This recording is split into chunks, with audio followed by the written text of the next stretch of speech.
Көрдік мына пробканы ким кылат да. Основной пробка эмнеден болот? Карагыла 12-сине чейин выходной кылып койду эле, шаар тынчып эле калды. Демек, почти 80% пробканы госструктура, госучреждения, мектеп, садиктер, университеттер кылат да. Иргели совет доорунда шаарды куруп атканда баарын ушундай кылып куруп салган, бүт бир жерге жыйып салган. Баарын бир жерге мындай топтоп салган. Байкасаңар, больницанын баары бир жерде, бүт центрде, бүт жана гособъекттер, министерстволор баары центрде, баары бир жерге топтолуп калган да. Ошол себептен бизде пробка боло берет. Жолду канча кеңейтпей, канча жасап, по-любому пробка болот, анткени баарыбыз бир жерге топтоло беребиз. Чачыратыш керек.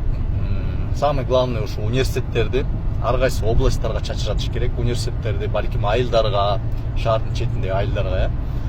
Ошондой эле могу министерстволорду, гособъекттерди, кээ бир гособъекттерди ошо шаардын четине чыгарыш керек.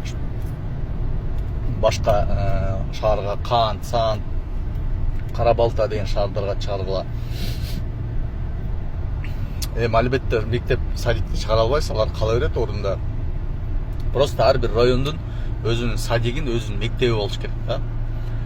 Ошондо центрге келип баламды окутам дебейт. Көбүнчөсү эмнеге келишет центрге? Мектеп полный болот, өзүнүн районунда мектеп место жок болот. Же болбосо вообще мектеп жок болот, центрге алып келишет да. Ушундай кылып эле чачыратып койсоңор, шаар жеңилдей түшөт экен да. Карагыла, шаарда азыр айдаш кайф да, вообще. Мындай күндөрү, рабочий күндөрдө айдасаң псих болуп кетейин дейсиң да, мындай жинди болуп нервин иштейт. Азыр кайф.